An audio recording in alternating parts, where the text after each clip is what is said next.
Here's the brutal truth.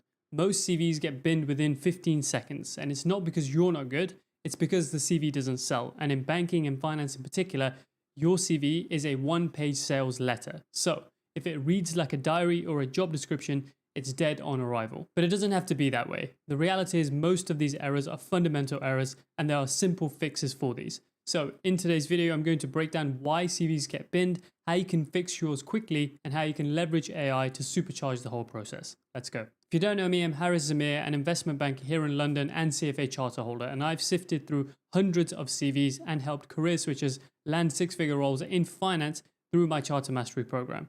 So let's look at what actually works, and we'll begin with the screening process. And you can think of this as two gates. And the first one is assuming you submit your application online, i.e. through a portal and not directly to a hiring manager, the applicant tracking system or ATS. So the ATS is an automated system that scans your profile and application and matches it against the job description requirements. So it's not really judging your potential, it's looking for keywords that match the requirements for the job description. So if your template is fancy and it can't properly interpret it or parse it as it's known, or if it's looking for keywords that aren't there, you'll get dinged and removed from the process, and a human will never even see your application. Now we'll talk about how to fix the ATS formatting and that keyword tailoring later on, but let's look at the second gate, which is the human screen. Now this is assuming you get through the ATS screening, but at this point it will be some human reviewing your CV, and if you're applying to something like banking, this could be an analyst or associate who's been tasked with whittling down a long list of CVs to just 10 or 20. So they don't have a lot of time to read every CV line by line, so they're going to skim it, and you have 10 to 15 seconds to make an impression. And they're looking for three things in particular.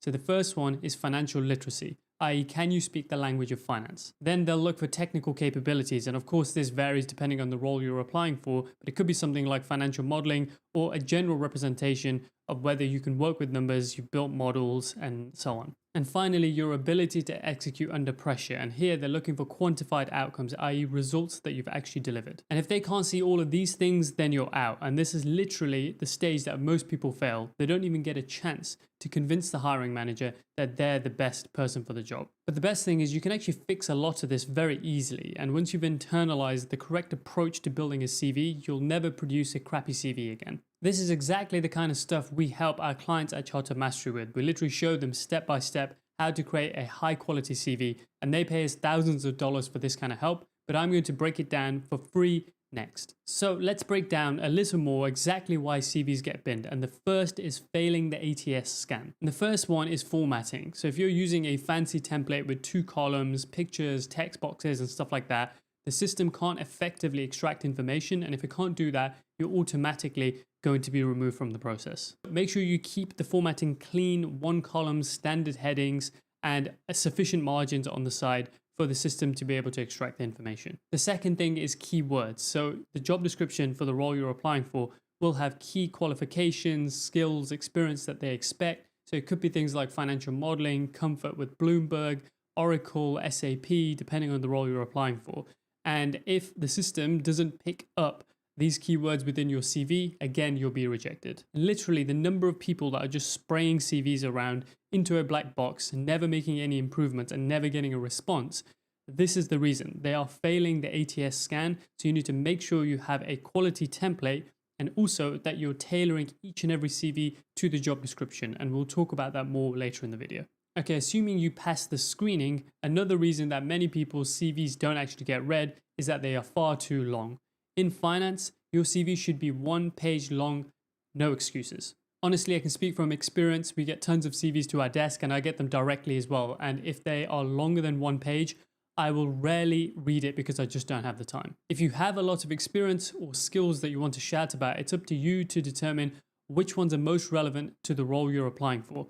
Just dumping a bunch of information on the other person and expecting them to pick out the most relevant bits is destined for failure. Okay, assuming you can pass screening and your CV is 1 page long, another error that people make is that their CV is not tailored, i.e. you have not articulated how your experience and story to date maps to that specific role and what value you can bring on day one. For example, you've worked in healthcare and now you want to move into finance, but your whole CV is centered around research projects you've worked on and patients that you've helped, and nothing about what you've learned, how that applies to finance, what value you can bring to the team. You need to hold the reader's hand in showing them why you're the right person and why all your experience to date has led up to this specific moment. Now, we'll talk more in a second about exactly how to tailor your CV for your application, but the central point here is that you will not have a one-size-fits-all CV. You should be tailoring your CV to each and every application. Okay, you've passed the scan, your CV is one page and tailored. Another error that people make is their CV reads like a job description. It says things like responsible for or worked on, and if it says things like this, it's going in the bin.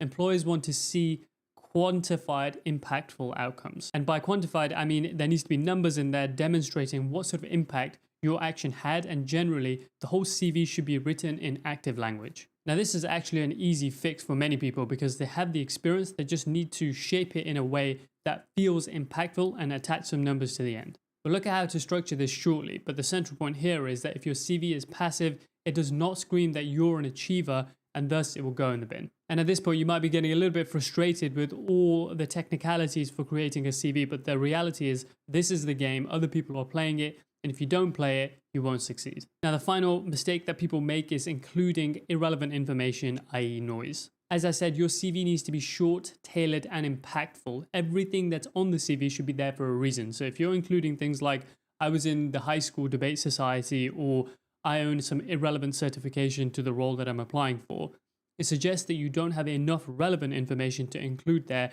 and that's going to go against you. So if in doubt, if something feels like a filler or it's irrelevant, omit it and focus on adding relevant information. Okay, so that's a bunch of reasons why people's CVs get binned. Now let's look at how you fix them, and the first one is the optimal structure. So at the top of your CV, a few hygiene points, so your name, contact, location, your LinkedIn, and this should be hyperlinked. So don't just paste in the URL of your LinkedIn because it looks super messy. Write LinkedIn and then hyperlink it to your actual profile. And you may want to also include a link to your portfolio if you have one. So essentially proof of work. We'll talk about this more in a second. The next thing to address here is profile summaries, and the takeaway message is to delete it. Now, many people include one, but the point here is that pretty much anyone can write a good one, and it's kind of summarizing what's going to be in the rest of the CV anyway. So you're repeating information and you're taking up valuable space. So delete it unless you are a career switcher who does not have relevant experience and therefore needs to hold the reader's hand in terms of where you're coming from and where you're going and how you're bridging the gap. And the way I would structure this is a 2 to 3 line positioning statement going from your current role to your target role, 2 to 3 map strengths, i.e. you've looked at the job description, you've determined what kind of things they're looking for, and then you're calling out your current strengths that map to those job description requirements, and then 1 or 2 bits of concrete proof that demonstrate this. So you may say something like operations lead pivoting to FP&A, experienced in variance analysis, cross-functional reporting, built monthly reporting pack adopted by 3 managers. So as you can see here, this is mapping from the existing role in operations to FP&A. We called out a couple of things that they look for in FP&A and some evidence that we have them. And this is just positioning up front that we appreciate. We don't have totally relevant experience, but we do have relevant skills and we are mapping them to your expectations. Now, the next 2 sections are professional experience and education, and the order of these depends on whether you're a career switcher, so somebody with experience already, in which case professional experience would come first, or if you're a student, in which case education will come first, and then you cover any experience, leadership positions, extracurricular activities you've done a bit further down. Now, we do provide our Chartered Mastery clients exact templates to use depending on your situation, but if you don't have it, you can assemble it according to the structure I'm describing here. Now, within professional experience, you need to mention 3 relevant roles only, each with 3 to 5 impactful bullets. And the majority of these bullets need to be quantified, so they need to have some kind of metric at the end which demonstrates the result of what you did, and we'll look at some examples of this very shortly. If you have additional earlier experience that you'd like to include, you can have another section that says select additional experience or something like that, and then cover off a few bullets relating to those. Now, under education, if you're doing a relevant professional qualification, such as the CFA, for example, put this at the top, plus your status, and if you've had any first-time passes or 90th percentile scores or anything like that, you can include that there. Then if you've done an MBA or a master's, that would go below it, and then include your undergrad. Now, Pretty much in all scenarios, you don't include your A levels and certainly not your high school education. So, unless you're at university where A levels might still be relevant, you otherwise don't need this earlier education on your CV. And finally, at the bottom, you will put skills and interest. And here you should include all relevant technical skills. So this will depend on what you're applying for. So it could include things like financial modeling, Bloomberg, Oracle, SAP, and a whole host of other possibilities. So make sure you check the job description and marry them up with the skills that you have. And of course, you should be looking for ways to develop your skills if you don't have those skills currently. I would also include languages here, and then if you have any interest and you have space, you can add a line on those too. Okay, so now that we have the optimal structure down, the next thing is to write bullets that actually sell. And this is a super important section. It's actually something we spend a lot of time on and emphasize to our Charter Mastery clients. So make sure you pay attention here. So this relates to our professional experience section and what we said in terms of it not reading like a job description, but actually being powerful and impactful and being a sales document. Make sure you pick your relevant experience, and now you need to cross-reference the job description for the role you're applying for. What do they actually want? So I've put a job description for an FP&A role up on screen, and first we'll look at key responsibilities, and then the next screenshot will show you qualifications. But under key responsibilities, you can see 6 listed here. And you can see some really important things. So financial planning and forecasting obviously is very important for FP&A. Related to that is analysis, and then reporting is obviously important in terms of financial reports, monthly, quarterly, and annual reports. Business partnering. A little further down, you can see conduct scenario analysis and sensitivity testing. So you can get a flavor for the sorts of things we're going to want to call out. So I'll call them out in a second, but now let's look at qualifications. And here under education and experience, we can see the types of degrees that they expect. And then some kind of professional qualification is preferred. So if you have CFA or similar, again, this is the kind of thing you want to call out. And then under skills and competencies, these kind of relate to the responsibilities that we just saw. So we can see strong analytical and problem solving skills, proficiency in financial modeling and forecasting, and then some financial software. So SAP, Oracle, Microsoft Office, which is pretty standard. So you can see the kinds of things that we're going to want to call out. So hopefully we already have a bunch of these skills. And if we don't, we need to start developing them so we can include them on our CV. Okay, so now we know what sort of things we want to include on our CV, and we're going to cross-reference this versus our existing experience and skill set. Now, how do we craft the bullet to make it as impactful as possible? Well, we want to follow the verb, what plus how, and result formula. So a bad example would be responsible for monthly reporting. It doesn't say anything at all. It reads like a job description. A good example might be built monthly variance pack in Excel, streamlined reviews, and cut prep time by 30%. So you can see we started the sentence with a verb, which was built, and then we described what we built and how we did it, which was in Excel. And then we described the result. So that streamlined reviewing plus it cut prep time by 30%. So here, this bullet is a lot more impactful. Now, one of the challenges that those who don't have relevant experience face is translating that experience to their job's expectations. So here, you really need to think about what transferable skills you have and how we can translate and link them to the role you're applying for. So for example, if you've worked in IT project management and you want to move to FP&A, maybe you don't have the direct skill set, but you've worked with projects with a budget and you've worked to timelines, right? So maybe you say something like managed $3 million budget, delivered on time, improved ROI by 15%. Or similarly, if you're moving from consulting, you might want to say something like built market entry model for $200 million expansion, presented to C-suite, adopted as planned. So generally here, you can see we're trying to add numbers where we can. We want to mention any exposure to C-suite and senior personnel. And otherwise, think about the things that the target role would like you to have, and then think about where you've done something similar in your current job. Okay, now we have the optimal structure down and we're writing powerful bullets. How do we take this to the next level? Well, that's by adding proof of work. And the idea here is that we bring your claims to life. So the hiring manager can see evidence that you've done this and doesn't have to just take your word for it. And this is particularly powerful if you're switching careers and you want to showcase that, yes, you don't have the experience, but you do have the relevant skill set. And generally speaking, this is pretty rare and is powerful. A lot of people don't do this. So if you take this extra step and showcase your work, it makes you stand out. And it doesn't have to be complex. Just a 1 to 2 page tear sheet, for example, of a model you built or some kind of valuation analysis you did for a stock or a board memo that you built, anything related to the job you're applying for. just build a 1 to 2 page artifact, you could say, of this that acts as a proof of work. And then you want to store this in something like Notion or Google Drive, share the link, and essentially paste that link as a hyperlink into your CV at the top, as we discussed earlier. Alongside your LinkedIn, you can then put portfolio next to it and link to your portfolio. Okay, now we're cooking and we've built a great CV. The last point here, really, before we look at how we can optimize it with AI, is a hygiene point, which is to make sure that it is ATS proof. As we discussed earlier on, ATS is the applicant tracking system, and this basically scans your CV when it lands.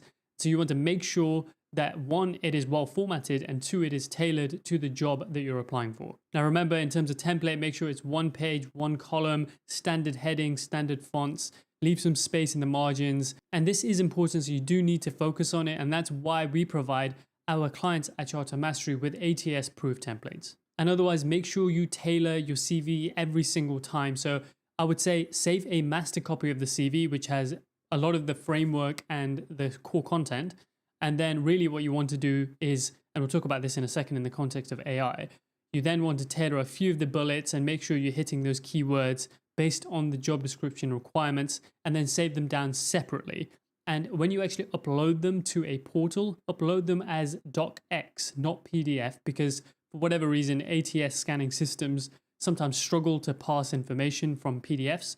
So if you're submitting to a portal, do so via docx. But if you're submitting to a person directly, do it via PDF because it's much nicer to look at. All right, so I alluded to this earlier. Now let's look at how you can use AI to supercharge this whole process. Now I want to call out something straight away, and that is that AI is powerful and generally super useful, but we need to be careful. What you don't want to do is get it to just write your CV, copy, paste, submit, because you will get caught out. You do need to spend time training up the model, building your CV yourself, and then checking everything, tweaking it, making sure it flows and is something that you would actually write, and then submitting it. And in terms of training the model, before you do anything with your CV, it's best to train it on who you are, what your objectives are, your education, your qualifications, your skills, any challenges you're facing, so on and so forth. So it knows the full context, and then you would start loading in the assets and overlaying job descriptions and so on.